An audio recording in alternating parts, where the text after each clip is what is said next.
Fear hovers in the air like a cloud, and we talk of nothing to pretend that the cloud is not there. Look for someone ripe and young, I advised Citric. That potter's daughter is ready to wed.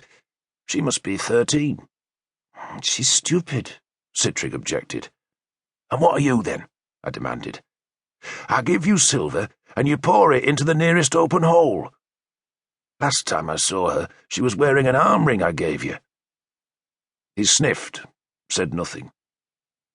His father had been Kjartan the Cruel, a Dane who had whelped Citric on one of his Saxon slaves. Yet Citric was a good boy, though in truth he was no longer a boy. He was a man who had stood in the shield wall, a man who had killed, a man who would kill again tonight. I'll find you a wife, I promised him. It was then we heard the screaming. It was faint because it came from very far off, a mere scratching noise in the darkness that told of pain and death to our south. There were screams and shouting. Women were screaming, and doubtless men were dying. God damn them, Ralla said bitterly.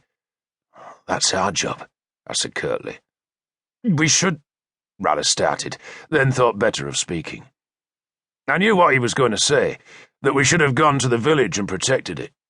But he knew what I would have answered. I would have told him that we did not know which village the Danes were going to attack, and even if I had known, I would not have protected it. We might have shielded the place if we had known where the attackers were going. I could have placed all my household troops in the small houses, and the moment the raiders came, erupted into the street with sword, axe, and spear, and we would have killed some of them. But in the dark many more would have escaped, and I did not want one to escape. I wanted every Dane, every Norseman, every raider dead.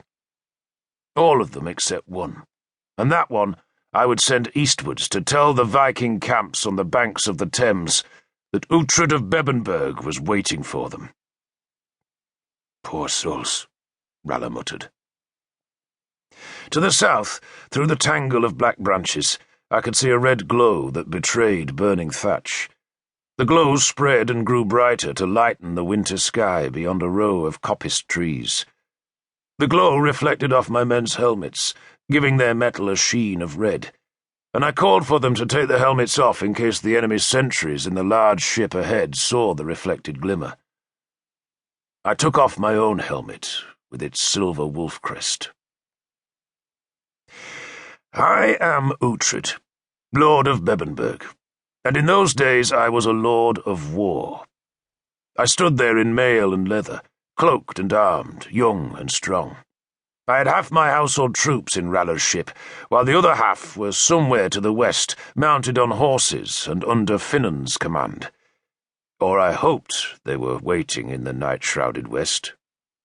We in the ship had enjoyed the easier task, for we had slid down the dark river to find the enemy, while Finnan had been forced to lead his men across night-black country. But I trusted Finnan.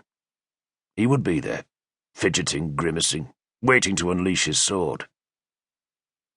This was not our first attempt in that long wet winter to set an ambush on the Thames, but it was the first that promised success.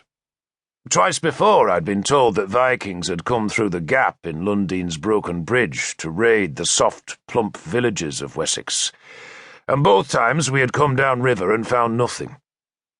But this time we had trapped the wolves.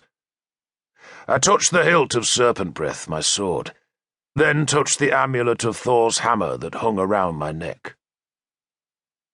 Kill them all, I prayed to Thor. Kill them all but one. It must have been cold in that long night. Ice skimmed the dips in the fields where the river had flooded. But I do not remember the cold. I remember the anticipation. I touched serpent breath again, and it seemed to me that she quivered. I sometimes thought that blade sang. It was a thin, half-heard song, a keening noise, the song of the blade wanting blood, the sword song. We waited, and afterwards, when it was all over, Ralla told me